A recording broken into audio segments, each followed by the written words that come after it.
वृश्चिक राशि वाले बंधुओं, आप सभी का स्वागत है आपके अपने वैदिक मंथन भिंड यूट्यूब चैनल में। तो वृश्चिक राशि वालों, जरा ध्यान से सुनिए। मई का यह महीना बेहद खास है आपके जीवन के लिए। ऐसे में आपके जीवन को शुभ बनाने के लिए, मुसीबतों से बाहर निकालने के लिए यदि किसी की मदद मिल जाए और किसी के सहारे के साथ यदि आप आगे बढ़ जाएं तो जीवन और भी सरल हो जाएगा। तो ऐसा ही एक व्यक्ति अगले 3 से 5 दिनों में आपकी मदद के लिए इस मई के महीने में आ रहा है। इसे समझ लेना, पहचान लेना। कई बार ऐसा होता है कि चीजें हमारी आंखों के सामने ही चल रही होती हैं, बदल रही होती हैं, लेकिन हमारी दृष्टि उन पर पड़ती ही नहीं है, क्योंकि हम अपने जीवन के जंजालों में इतनी बुरी तरीके से उलझे रहते हैं कि हमें कुछ सूझता ही नहीं है। तो ऐसे में आज का ये कार्यक्रम आपके लिए एक बड़ा अलार्म सिस्टम है। जी हाँ, इस कार्यक्रम को अंत तक देखना, जीवन बदल जाएगा, इस बात की गारंटी देते हैं हम। साथ ही साथ बंधुओं, आपको हम बता दें कि अगले 3 से 5 दिनों की 5 बड़ी भविष्यवाणियां ग्रह गोचरों पर आधारित सटीक आकलन के साथ आपके लिए लेकर आए हैं। इसी के साथ साथ एक ऐसा महाशक्तिशाली उपाय जिसे जो भी व्यक्ति करेगा वह 101% जीवन में माता लक्ष्मी की कृपा तो प्राप्त करेगा ही, बल्कि रुके हुए जितने भी कार्य हैं जीवन में उसके, वे सारे कार्य गति में आ जाएंगे और उन कार्यों में वह व्यक्ति विजेता होगा। कहने का मतलब यह है कि मंगलकारी उपाय है, इसे जान लेना आपके लिए बहुत जरूरी है। हम जानते हैं कि इस समय आप किस प्रकार की उलझनों में उलझे हुए हैं, राशि का आकलन जो करते चले आ रहे हैं। इसी आधार पर हम आपके लिए ऐसी भविष्यवाणियां लाए हैं जो आपके जीवन से जुड़ी हैं, आपके दिल के ज्यादा करीब हैं और आपके व्यवहारिक उत्थान के लिए अत्यंत आवश्यक है। इस कार्यक्रम को देखना आपके लिए बेहद अनिवार्य है, क्योंकि इन सब के साथ साथ इस कार्यक्रम में महामाई मां बगलामुखी की विशेष कृपा पाने का सटीक उपाय, या यूं कहें कि एक युक्ति हम लेकर आए हैं। इस उपाय या युक्ति को जो भी व्यक्ति अपनाएगा वह निर्विघ्न रूप से जीवन में आगे बढ़ेगा और उसके शत्रुओं का नाश होगा। बड़ा महत्वपूर्ण कार्यक्रम है, बस इसे अंत तक जरूर देखना। इस समय और काल की यदि बात करें तो इस समय पर सूर्य और बुध की युति सूर्य हो चुके हैं, बहुत ही अच्छे लाभ देने वाली है, आपके जीवन में उन्नति कारक बनेंगे। अपनी ही राशि में शुक्र का गोचर धन के आगमन को लेकर आएगा, परंतु मंगल और शनि की युति कहीं ना कहीं बाधाएं भी उत्पन्न करेगी। 11 तारीख तक कुछ चीजें हैं जिनसे आपको बचकर रहना है। और राहु अपनी ही राशि यानी कि कुंभ राशि में, यानी कि 11वीं राशि में बैठकर एक तरफ से आपको झूठा अभिमान, झूठा बल, झूठा कॉन्फिडेंस देंगे और दूसरी तरफ आपके नीचे की जमीन को भी खींच देंगे। बहुत सारी बातें आपको बताने वाले हैं, जल्दी जल्दी से पॉइंट बाय पॉइंट सब कवर करेंगे, लेकिन उससे पहले महामाई के दर्शन करिए। यही हमारा रिवाज है, यही हमारी परंपरा है। कमेंट में पूरे भाव के साथ माई के दर्शन करते हुए लिखिए, जय मां बगलामुखी कृपा करो, जय मां भद्रकाली कृपा करो। साथ ही साथ ये भी लिखना कि हे महामाई, हम आपके बालक हैं, आपके बच्चे हैं, हमारा उद्धार करो। इसी के साथ साथ बंधुओं, अष्ट लक्ष्मी यंत्र, माता लक्ष्मी को खुश करने का इससे बेहतर उपाय इस धरती पर कोई है ही नहीं। इस यंत्र को जागृत और अभिमंत्रित करके आपके लिए तैयार करके रखा हुआ है। यह सही समय है जब बुध आदित्य योग बना हुआ है और शुक्र जो माता लक्ष्मी का ही प्रतीक है अपनी ही राशि में बैठकर अति बली हो चुके हैं। तो ये सही समय है जब आप इस यंत्र को मंगाएंगे तो माता लक्ष्मी के विशेष कृपा पात्र बनेंगे। धन की हर समस्या का समूल नाश हो जाएगा। तो इस यंत्र को मंगाने के लिए वीडियो में नंबर है, फोन कर लेना, आपको सब कुछ बता दिया जाएगा। ना केवल यंत्र भेजा जाएगा बल्कि यंत्र को समय समय पर कैसे ऊर्जान्वित करना है, कैसे इसकी ऊर्जा का वर्धन करना है, यह भी सिखाया जाएगा। बहुत सारे लोग ऐसे हैं जो कहते हैं गुरुजी हमारे घर पर श्री यंत्र रखा है लेकिन तब भी पैसे की समस्या है। ऐसा तो संभव ही नहीं है। जहां तेज रोशनी का बल्ब जल रहा हो वहां अंधेरा हो, ये कैसे हो सकता है? बात सिर्फ इतनी सी है कि उस बल्ब और घर के बीच में एक अंधकार आ गया है, एक आड़ आ गई है, एक रुकावट है निगेटिविटी की। उसे हटा दिया जाए, प्रकाश फिर से फैलेगा। जहां श्रीयंत्र है वहां लक्ष्मी जी होंगी ही होंगी। कैसे ये नहीं होता है, इसकी भी बात की जानकारी आपको जब आप श्रीयंत्र खरीदेंगे, अपने घर मंगाएंगे, तब बताएंगे। ठीक है, चलिए अब अपने मूल विषय को शुरू करते हैं। बात करते हैं सटीक भविष्यवाणियों की ग्रह गोचरों के आधार पर। जय माई की बंधुओं, ज्योतिष और तंत्र विद्या के क्षेत्र में आचार्य अमित एक जाना माना नाम है। पूज्य गुरुदेव के साधनाओं और ज्योतिष विद्या के अनुभव बेहद दिव्य है। जी हाँ, पूज्य गुरुदेव ने जिसकी भी कुंडली का विश्लेषण किया और कुंडली के अनुसार उसे सटीक उपाय व महामाई मां बगलामुखी की विशेष कृपा दी, उसके जीवन में सकारात्मक बदलाव तो आ ही है। फिर चाहे समस्या कितनी ही कठिन क्यों ना हो, समाधान तो अवश्य हुआ है। अब ऐसे में यदि आप भी अपने जीवन की किसी बड़ी समस्या से जूझ रहे हैं, जैसे कि कर्जा बढ़ता ही जा रहा है, काम धंधा और व्यापार सब रुक चुका है, रिश्ते नातों में तनाव हद से ज्यादा बढ़ गया है, पूरा जीवन ही नकारात्मकताओं से भर गया है, तो ऐसे में यही सही समय है जब आप श्रेष्ठ गुरु से मार्गदर्शन प्राप्त करें और जीवन के अंधकार को समाप्त कर दिव्य प्रकाश की ओर कदम बढ़ाएं। वीडियो में दिए गए नंबरों पर तुरंत संपर्क करिए और अपनी कुंडली का विश्लेषण व समाधान पूज्य गुरुदेव के द्वारा करवा लीजिए। देर ना करें, आपके देवी देवताओं के आशीर्वाद से ये मौका खुद चलकर आपके पास आया है, इसे गंवाना नहीं है। अभी फोन करें और गुरुदेव से मार्गदर्शन प्राप्त करें। महामाई आपका कल्याण करें। धन्यवाद। तो सबसे पहली चीज ये है कि आप अपने अंदर पॉजिटिव एनर्जी का, ऊर्जा का विस्तार तो महसूस करेंगे ही, आपके काम बनने शुरू हो जाएंगे, छोटे छोटे लाभ मिलने शुरू हो जाएंगे और आपका आज्ञा चक्र एक्टिवेट हो जाएगा, क्योंकि सूर्य आज्ञा चक्र का ही सूचक होता है। जिसका सूर्य बली होता है उस व्यक्ति की इच्छा शक्ति, कॉन्फिडेंस बहुत अधिक होता है। और सूर्य को बल दे रहा है बुध। यहाँ पर याद रखना कि बुध को बिन पैंदी का लोटा कहा जाता है। वो जहां बैठता है, जिसके साथ बैठता है, वैसा ही रूप लेने लगता है। बालक ग्रह कहा जाता है। तो सूर्य के साथ बैठकर यह सूर्य की शक्ति को और अधिक बढ़ा रहा है। और सूर्य तो अपने आप में ही शक्तिशाली है, उच्च का होकर प्रथम राशि में बैठा है। यानी कॉन्फिडेंस बढ़ेगा, आत्मविश्वास बढ़ेगा, जीवन को जीने की नई ऊर्जा महसूस करेंगे, शत्रुओं का नाश होगा, वाणी प्रखर होगी, अपने जीवन को गंभीरता से लेंगे, कमियों को ढूंढ ढूंढ कर समाप्त करेंगे। ये बहुत अच्छी बातें हैं। इस समय आपका फोकस है केवल और केवल अपनी उन्नति पर, अपने करियर पर। दुनियादारी की फालतू के जो डिस्ट्रैक्शन है, जो आपको भटकाने वाली चीजें हैं, उन्हें आप चुन चुनकर हटा रहे हैं और अपने जीवन को पूरी गंभीरता के साथ आगे बढ़ाने में लगे हैं। ये आपका प्रथम फोकस है। दूसरा फोकस है कि जो पुरानी गलतियां की हैं वे दोबारा न दोहराई जाएं, इसके लिए अलर्ट रहा जाए। दूसरा कि पुरानी गलतियों का जो खामियाजा है, यानी कर्जा लिया है या कोई कष्ट है, कोई घाटा है, उसे जल्दी से जल्दी पूरा किया जाए। बहुत ही अच्छी दिशा में आप आगे बढ़ रहे हैं, बहुत ही अच्छे मनोधारणा के साथ आप आगे बढ़ रहे हैं। बहुत जरूरी है ये। जीवन को सुंदर बनाने के लिए मन सुंदर होना बहुत जरूरी है।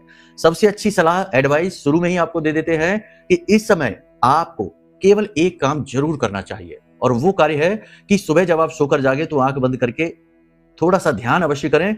शुरुआत के कम से कम 20 मिनट भगवान को धन्यवाद अवश्य दें कि हे प्रभु, आपने हमें आज का दिन दिया और हम जानते हैं कि आज का यह दिन हमारे जीवन का सर्वोत्तम दिन होने वाला है। आज हम वो सब कुछ कर पाएंगे जो हम करना चाहते थे और अब तक कर नहीं पा रहे थे, क्योंकि हे प्रभु, हे भगवान, हे विधाता, हे ईश्वर, आज दिन भर आप हमारे साथ रहेंगे। इस तरह से आपको ये क्या करना है, इसको अफर्मेशन कहते हैं, मेडिटेशन का एक विधान है, एक नियम है। इस तरह से आपका कॉन्फिडेंस और बढ़ेगा और आप देखेंगे कि आपका ऑरा स्ट्रांग हो गया है। आप जहां जाते हैं केवल और केवल जीत दर्ज कराते हैं। जी हाँ। दूसरा कार्य आपको जरूर करना है, हर हाल में करना है, कि सूर्य देवता को अर्घ जरूर देना है। ये बहुत जरूरी है। ये सूर्य का ही तो वर्ष है। सूर्य देवता से लाभ लेने के लिए इससे अच्छा कोई उपाय ही नहीं है। और सूर्य हिंदुओं के पंच देवता में शामिल है, यानी जागृत देव है, प्रतिदिन दर्शन देते हैं आपको। तो सूर्य देवता को अर्घ देना है। और अगर आप निगेटिविटी फील करते हैं अपने जीवन में कि कुछ किसी ने करा करू दिया है, कुछ बात है, नजर टोना टोटका है, तो जो जल आप है जिसमें आप सूर्य देवता को अर्घ देंगे, उस जल में लाल मिर्ची के कुछ बीज, साबुत बीज डालकर और फिर आप अर्घ दीजिए और सूर्य देवता से निवेदन कीजिए, विनती कीजिए, आपका कल्याण करेंगे सूर्य देव। और यदि आप अपने जीवन में उन्नति बरकत चाहते हैं तो सूर्य देवता को अर्घ देते समय उसमें थोड़ा सा गुड़ और थोड़े से काले तिल और एक लाल पुष्प डालकर अर्घ दे दीजिए। 2-4 दिन में ही कल्याण होना शुरू हो जाएगा। हम लिख कर दे सकते हैं। हाँ, एक बात जरूर है कि खुद को भी मोटिवेट करना पड़ेगा, अपना गुरु खुद बनना पड़ेगा। ये नहीं कि छोटी छोटी बातों को दिल से लगाकर बैठे हैं, छोटी छोटी चीजों में उलझे पड़े हैं और भूतकाल और भविष्यकाल में ही विचारों में खोए हुए हैं। नहीं, अपने ऊपर काम करना पड़ेगा। अपनी हेल्थ, अपने दिमाग, अपने आसपास के वातावरण, सभी चीजों पर तीखी नजर रखनी होगी। जी हाँ। आय उन्नति बढ़ाने के जो प्रयास आप कर रहे हैं वो सफल होंगे। कोई साइड इनकम जनरेट करने के उपाय कर सकते हैं, प्रॉपर्टी वगैरह किराए पर चढ़ा सकते हैं, दुकान वगैरह किराए पर चढ़ा सकते हैं, कोई ऐसा काम कर सकते हैं जिससे एक्स्ट्रा में कमीशन वगैरह आने लगे। अच्छी बात है, बहुत अच्छा है। पारिवारिक वातावरण की बात करें तो पारिवारिक वातावरण ठीक ठाक रहने वाला है। भाइयों या परिवार में किसी प्रकार का जो तनाव था वह कम होता दिखाई देगा। स्थिति भले ही निगेटिव सी रहे, आपके लिए 100% सपोर्टिव नहीं रहेगी, लेकिन आप अपने आप में इस समय पूर्ण महसूस करेंगे। ज्यादा परिवार के साथ घुलेंगे मिलेंगे नहीं, क्योंकि समय ही नहीं मिलेगा। आप अपने कार्यों में व्यस्त रहेंगे। परिवार में निकट भविष्य में मेहमान आने वाले हैं और किसी प्रकार का कोई धार्मिक या मांगलिक कार्यक्रम होने वाला है। परिवार में बड़े बुजुर्गों से आपकी बनेगी नहीं, किसी न किसी प्रकार का वैचारिक मतभेद रहेगा। लाख अच्छाई होने के बाद भी लोग आप पर लांछन आरोप लगाएंगे ही, आपको शक की नजर से देखेंगे ही। ये आपकी राशि का दोष है। खैर, कोई बात नहीं है, आपके ऊपर अब इन चीजों का कोई खास असर होने वाला नहीं है। व्यापार की बात करें तो व्यापारिक स्थितियां पॉजिटिव होती जा रही हैं, लेकिन कहीं ना कहीं किसी न किसी प्रकार के झटके के लिए भी आप तैयार रहिए। आप अपनी गति को मेंटेन करके चलेंगे, लेकिन कहीं ना कहीं किसी न किसी प्रकार का षड्यंत्र है। जैसे कि आप किसी से किसी प्रकार की एडवाइस मांगेंगे कहीं इन्वेस्टमेंट वगैरह के लिए, तो आप फंस जाएंगे। दूसरा कि आपकी छवि खराब करने की कोशिश की जा सकती है। तीसरा, उधारी आपको परेशान कर सकती है। तो इनके लिए संभल के रहिए। इसी के साथ साथ आपके नीचे जो काम करने वाले कर्मचारी हैं वो आपको धोखा दे सकते हैं। पार्टनर के साथ थोड़ा अलर्ट रहना है, वही भी किसी प्रकार की जालसाजी कर सकता है आपके खिलाफ। और इन सब से बढ़कर कि व्यापार यदि आपका मशीनों से जुड़ा हुआ है तो मशीनें बार बार खराब होंगी, कुछ मशीनें आप नई लेने की भी प्लानिंग करेंगे। व्यापार की बात करें तो इस समय पर इत्र का व्यवसाय है, कपड़े का व्यवसाय है, सौंदर्य प्रसाधनों का व्यवसाय है, ब्यूटी प्रोडक्ट कहते हैं, या फिर जो सैलून है, पार्लर है, इनके व्यवसाय हैं, अच्छे चलेंगे। सजावटी सामान के व्यवसाय अच्छे चलेंगे। साथ ही साथ खेती-बाड़ी से जुड़े व्यवसाय हैं, मिल्क प्रोडक्ट, डेयरी प्रोडक्ट से जुड़े काम भी अच्छे चलेंगे। कमीशन के काम है वो भी ठीक-ठाक चलेंगे। शेयर मार्केट में इन्वेस्टमेंट बुद्धिमानी के साथ करें, अपने अनुभव का इस्तेमाल करें। अनाड़ी हैं तो जाए ही नहीं, अगर अनुभवी हैं तो अपने अनुभव का इस्तेमाल करते हुए, लालच कम दिखाते हुए आगे बढ़ेंगे। शेयर मार्केट में भी अच्छा लाभ कमा जाएंगे। हालांकि शेयर मार्केट की स्थिति अच्छी नहीं रहेगी, लेकिन आप अपनी बुद्धि का प्रयोग करके चलेंगे तो आप इसमें लाभ कमाएंगे। इसी के साथ साथ पुराना रुका हुआ धन आपका आने के प्रबल योग बन रहे हैं। विदेश जाना चाहते हैं, बिजनेस के लिए, व्यवसाय के लिए इस बात के प्रबल योग बन रहे हैं। एजुकेशन में थोड़ी सी कमी, यानी कि जो विद्यार्थी है उनके लिए कठिन समय है। फोकस लगेगा नहीं, इधर उधर की चीजों में ध्यान बटेगा। प्रेम संबंधों की बात करें तो प्रेमी जीवन में थोड़ा तनाव की स्थिति रह सकती है। शनि से दृष्ट है शुक्र, ये कहीं ना कहीं प्रेमियों के बीच में मन में खटास और अविश्वास उत्पन्न करेगा। दाम्पत्य जीवन की बात करें तो सब कुछ ठीक ठाक रहेगा, लेकिन आपको समझदारी से काम लेना पड़ेगा। आप यदि नासमझी दिखाएंगे तो दाम्पत्य जीवन में भी खटास निश्चित है। नौकरी की बात करें तो जो नौकरी की तलाश में बैठे हैं उनके प्रयास सफल होने की प्रबल संभावना है। फिर भी हम आपको कह दें कि नौकरी चाहे आप चाहते हैं नई नौकरी बदलना चाहते हैं या नौकरी में ही उन्नति चाहते हैं, तो दो काम आपको जरूर करने चाहिए इस समय और काल पर। हम आपको बता देते हैं। पहला काम तो हमने कह ही दिया कि सूर्य देवता को अर्घ दो, ये तो बहुत जरूरी ही है, क्योंकि नौकरी का जो है ना उसमें उन्नति का कारक है वो सूर्य बनता है। दूसरा, यहाँ पर हम आपको बता दें कि भगवान गणेश के मंदिर आप चले जाइए। आज आप इस कार्यक्रम को देख रहे हैं, कल ही चले जाइए और 3 से 5 दिन तक ये कार्य कर लीजिए। गणपति के मंदिर में जाकर आप भगवान को मोदक चढ़ाइए, हरी घास के गट्ठर चढ़ाइए और नारियल के तेल का दीपक जलाइए। और उसके बाद वहीं पर बैठकर भगवान गणेश का कोई भी मंत्र उच्चारण कर लीजिए। कुछ नहीं तो ओम गम गणपतये नमः, इस मंत्र का उच्चारण 24 मिनट तक यानी 1 घड़ी तक कर लीजिए और फिर वापस आ जाइए। 3 से 5 दिन आप बस इतना सा करना शुरू करिए। आसपास यदि गाय मिल जाए तो उसे हरी घास खिला देना। बस आप इतना करना शुरू करिए और आप अद्भुत परिवर्तन महसूस करेंगे। नौकरी लग जाएगी। बदलना चाहते हैं नौकरी तो अच्छी नौकरी के ऑप्शंस मिल जाएंगे। यदि नौकरी में अच्छे से सर्वाइव नहीं कर पा रहे, कठिनाई बहुत महसूस कर रहे हैं, तो कठिनाई दूर होनी शुरू हो जाएगी। अब कुछ लोग ऐसे हैं जो कि मंदिर नहीं जा सकते, आसपास गणपति मंदिर नहीं है, तो उनके लिए बता देते हैं कि आपको क्या करना है कि हरे रंग का एक कपड़ा लेना है। उस कपड़े में आपको हरी इलायची रखनी है, लौंग का एक जोड़ा रखना है और एक चांदी का सिक्का रखना है और इसे आपको लपेटना है हरे रंग से ही। और इस सिक्के को अपने तकिए के नीचे रखकर लपेट कर रखकर सोना शुरू कर दीजिए। उसके बाद इस सिक्के को 5 से 7 दिन अपनी तकिए के नीचे प्रतिदिन रखा छोड़िए और सोइए। उसके बाद आप इसमें जो सामग्री है उसे विसर्जित कर सकते हैं। चांदी के सिक्के को विसर्जित करने की जरूरत नहीं है, उसे गंगा जल से फिर से पवित्र करके और अपने पूजा घर में आप रख सकते हैं। इस क्रिया को करने से भी आपको बड़ा लाभ मिलेगा, नौकरी में उन्नति होगी 101%। लेकिन एक चीज यहां पर हम आपको बता दें कि कोई भी उपाय, कोई भी क्रिया काम ही तब करते हैं जब आप उसके प्रति पॉजिटिव एटीट्यूड रखें। वैसे ही जीवन में भी आपको उन्नति और सफलता मिलती ही तब है जब आप अपनी खुद की सराहना करें, अपना सम्मान करें और अपने आप को एक सही स्थान पर महसूस करें। अक्सर लोग यही करते हैं। देखो एक चीज समझो कि विज्ञान भी ये बात कहता है, अध्यात्म भी यह बात कहता है कि हमारा जो दिमाग है वह 2 परतों में चलता है। एक होता है कॉन्शियस, एक होता है सबकॉन्शियस। सबकॉन्शियस जो दिमाग है वह बहुत शक्तिशाली है। हमारे शरीर की 95% जो फिजिकल एक्टिविटी है, हमारी याददाश्त है, सब कुछ वही ऑपरेट करता है। लेकिन उसके पास आंख नाक कान नहीं है। आप जो भी कुछ बात बार बार बोलेंगे, जो भी कुछ आप बार बार महसूस करेंगे, वही परिस्थितियां सबकॉन्शियस माइंड आपको खींच कर लाकर आपके जीवन में रख देगा। इसीलिए आपने देखा होगा कि जो लोग ज्यादा दुखी रहते हैं, निगेटिव से रहते हैं, निगेटिव बातें करते रहते हैं, वो कभी जीवन में आगे बढ़ ही नहीं पाते हैं। ऐसे में सबसे अच्छी बात हम आपको बता दें कि अपने आप को मोटिवेट रखिए, पॉजिटिव रहिए। जहां भी हैं, जैसे भी हैं, ईश्वर का नियम विधान समझकर ईश्वर के द्वारा दी गई इस जिंदगी को धन्यवाद देते रहिए, ईश्वर को धन्यवाद देते रहिए और अपने आप को हमेशा अच्छा महसूस कराइए। खुद को टॉर्चर मत करिए। जीवन में जो भी कुछ हुआ है, अच्छा हुआ, बुरा हुआ, आपसे गलती हुई या जो भी कुछ हुआ है, कहीं ना कहीं वह नियम और विधि विधान के अनुसार ही हुआ है। ईश्वर के विधान के खिलाफ जाकर तो कोई कुछ कर ही नहीं सकता है, तो कहीं ना कहीं उसमें ईश्वर भी शामिल ही है। जी हाँ, ये बात विचित्र है, सुनने में भी शायद थोड़ी-सी अजीब लगे, लेकिन हम आपको बता दें कि रावण के अंदर भी वही ब्रह्म, वही ईश्वर का रूप था। राम के अंदर तो स्वयं ईश्वर थे ही, राम तो स्वयं ही ईश्वर थे, परम ब्रह्म थे। तो कहने का मतलब ये है कि राम और रावण दोनों ही ईश्वर की ही लीलाएँ हैं। अच्छाई-बुराई ईश्वर की लीला है। तो किसी के लिए भी अपने आप को दोषी देकर दुखी होते रहने की जरूरत नहीं है। सब छोड़ो, आगे बढ़ो, आने वाले समय पर फोकस करो। बस ये जीवन का तरीका है, उत्तम तरीका है। इसी तरीके से जिएंगे तो बहुत कुछ कर जाएंगे। खुद पर काम नहीं करेंगे तो कुछ भी काम नहीं करेगा, ये याद रखना। ठीक है? एक छोटा-सा उदाहरण फिर से दे देते हैं, बात ज़्यादा बेहतर। जिसका पेट बुरी तरीके से खराब है, कॉन्स्टिपेशन है, गैस है, अपच है, उसे चाहे आप काजू बादाम खिला दो, कितना ही अच्छा सेहतमंद चीजें खिला दो, उस पर कुछ काम नहीं करने वाला। समझ गए? वैसे ही आपको अपनी सेहत यानी आपकी स्पिरिचुअल हेल्थ अच्छी रखनी होगी, खुद को मोटिवेट करके। पारिवारिक मतभेद दूर होंगे। इस समय और काल पर आपको हम बता दें, अपनी सेहत का आपको विशेष ख्याल रखना होगा। हाई ब्लड प्रेशर के मरीजों को अपना विशेष ख्याल रखना होगा। साथ ही साथ स्किन पर किसी प्रकार का कोई इन्फेक्शन हो सकता है।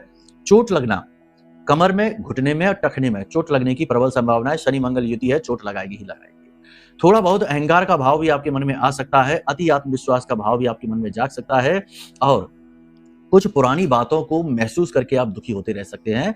कोई व्यक्ति आपसे मदद या पैसे मांग सकता है, नहीं देना है, संभल कर रहना। अचानक से मन में कोई भी बात आए और उसे करने के लिए आगे बढ़ जाएं, ऐसा नहीं करना है। थोड़ा सा ठहरना है, रुकना है। कोई भी जरूरी बड़ा फैसला करने से पहले कुछ समय सोच विचार के लिए लेना है, यानी ठहरना है। एकदम से झटके में कोई निर्णय नहीं। उच्च अधिकारियों से बहस न करें, वरना तालमेल बिगड़ जाएगा और आपकी छीछालेतर हो जाएगी। ये समय है उच्च अधिकारियों के साथ तालमेल बनाने का, हाँ में हाँ मिलाने का। हो सकता है कि आपको अपने अंतर मन के साथ थोड़ा बहुत समझौता करना पड़ जाए। किसी की सलाह पर तुरंत प्रतिक्रिया ना दें और किसी को जबरदस्ती सलाह देने की कोशिश ना करें। बस इन सब विचारों के साथ आज का ये कार्यक्रम, ये भविष्यवाणियां, इन्हें जीवन में उतार लो। आगे फिर भी आपको गाइड करेंगे, बताएंगे, सब कुछ समझाएंगे। अब बात करते हैं उस व्यक्ति की जो आपकी मदद के लिए आने वाला है। इस समय और काल पर जो ऊर्जाओं का स्तर हम महसूस कर पा रहे हैं आपके लिए और महामाई की अनुभूति के आधार पर हम आपको बता दें कि इस समय और काल पर आपको जिन व्यक्तियों का जन्मांक 5 है और जिन व्यक्तियों का जन्मांक 6 है, ऐसे व्यक्ति आपकी मदद के लिए आगे जरूर आएंगे, आपके आसपास जरूर होंगे। इसी के साथ साथ सबसे बड़ी बात यह है कि आपको स्वयं को भी अपनी मदद करनी पड़ेगी। आपके लिए आपसे बड़ा मददगार इस धरती पर कोई है ही नहीं। अपनी मदद खुद करोगे, ये भी बहुत जरूरी है। थोड़ा सा ध्यान और मेडिटेशन भी आपको जरूर करना है। आंखें बंद करके अपने आज्ञा चक्र पर ध्यान लगाइए, ये बहुत अच्छी प्रक्रिया है।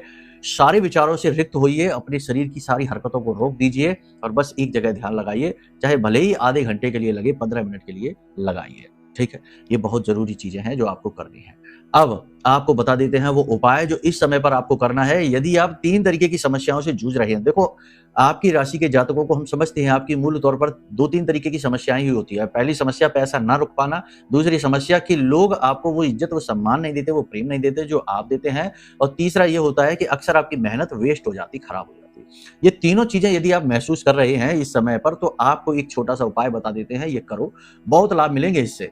इस उपाय में आपको करना क्या है, चावल उबालने हैं आपको, थोड़ा सा गुड़ उसमें डाल देना, तो चावल थोड़े से लाल हो जाएंगे, गुड़ के रंग के हो जाएंगे।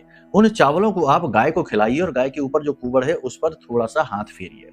इससे आपको जो सेटिस्फैक्शन, संतुष्टि मिलेगी और जो आपके जीवन में एकदम से गति आएगी, वो देखकर आप खुद ही आश्चर्य पड़ जाएंगे। अब इसका कारण क्या है ये समझाएंगे तो बहुत लंबा कार्यक्रम होगा, आप इसे बस करके देखिए फिर बताइए। इसी के साथ साथ सबसे बड़ी बात हम आपको बता दें कि यदि आपकी जन्म पत्री में कोई दोष बना बैठा है, पाप ग्रह दोष है, योग है, या कोई अन्य किसी प्रकार की कई समस्याएं होती हैं, जैसे हम एक कुंडली देख रहे थे, उनके में लग्न दोष था, तो उनको हमेशा यही लगता रहता था जैसे कि सब उनके पीछे पड़े हुए हैं और जिंदगी उनको मौका ही नहीं दे रही है, क्योंकि आत्मविश्वास की बेहद कमी, लग्न दोष है, खुद में ही कमी बहुत है। तो बस उसको दूर कराया और आप देखो कि कैसे उन्नति उनको हासिल होती है। आपको हम बता दें कि अगर जन्म पत्री में ही कोई दोष बना बैठा है तो गोचर का भी ज्यादा प्रभाव आप महसूस नहीं करेंगे, फिर कहेंगे कि भविष्यवाणियां गलत हो जाती हैं। तो सबसे पहला काम यह है कि आप अपनी कुंडली का आकलन कराइए। दूसरा यह कि अपनी बातों को गुप्त रखना सीखिए। तीसरा यह कि अपने चेहरे को अपने मन का आईना मत बनाइए कि आपके मन में क्या चल रहा है, थोड़ी सी खुशी आई तो दुनिया में खिलखिलाने लगे, नहीं, थोड़ा सा नियंत्रित व्यवहार करना सीखिए, क्योंकि लोग बहुत जलते हैं। इस समय और काल पर जो देव ग्रह हैं उनके ऊपर पाप ग्रहों की दृष्टि है, सूर्य और बुध पर केतु की दृष्टि है, गुरु पर राहु की दृष्टि है। ये तंत्र मंत्र के लिए श्रेष्ठ समय है। तो इस समय पर आपको हम तो ये कहेंगे कि अगर आप अपने जीवन में चौतरफा तरक्की चाहते हैं तो आपको सुरक्षित होना बहुत जरूरी है। इसीलिए आपको हम बता दें कि आपकी सर्वोत्तम सुरक्षा ब्रह्मास्त्र विद्या मां बगलामुखी के इस शक्तिशाली कवच से बेहतर कोई दे ही नहीं सकता है। माँ बगलामुखी जो है वो शत्रु स्तंभन कारणीम है, यानी कि कैसा भी शत्रु आपका हो, चाहे सामने ही हो, चाहे छिपा हुआ शत्रु हो, चाहे कोई तंत्र मंत्र टोना टोटका ही क्यों ना आपके ऊपर कर दिया गया हो, हर एक की सबसे बड़ी काट है माँ बगलामुखी। जब आप इस कवच को धारण करेंगे तो आप अपने आसपास दिव्य ऊर्जा को महसूस करेंगे और आप महसूस करेंगे कि आप बहुत सारी चीजों से अपने आप को बचा पा रहे हैं। लोग आपसे बात करने से पहले संभल कर, सोच समझ कर बात करेंगे, अलर्ट हो जाएंगे। ये देवी की कृपा है और ये कवच पूर्ण रूप से जागृत है, अभिमंत्रित है। इस कवच को मंगा लीजिए, आपका उद्धार वहीं से शुरू हो जाएगा। फिर आप कुछ और करिए या ना करिए, बुद्धि खुल जाएगी और फिर आप खुद ही समझने लगेंगे कि क्या करना है, क्या नहीं करना है। तो चलिए, यहाँ तक सारी बात आपने समझी है। अब अपनी वाणी को हम विराम देते हैं। मन में यदि कोई प्रश्न उठे कि कुंडली आकलन कैसे कराना, महारक्षा कवच कैसे लेना है, या कुंडली ही नहीं है तो क्या करना है, तो कोई बात नहीं, वीडियो में नंबर है, फोन कर लेना, आपका पूर्ण मार्गदर्शन होगा। चलिए प्रेम से बोलिए, जय माई की, जय माँ बगलामुखी।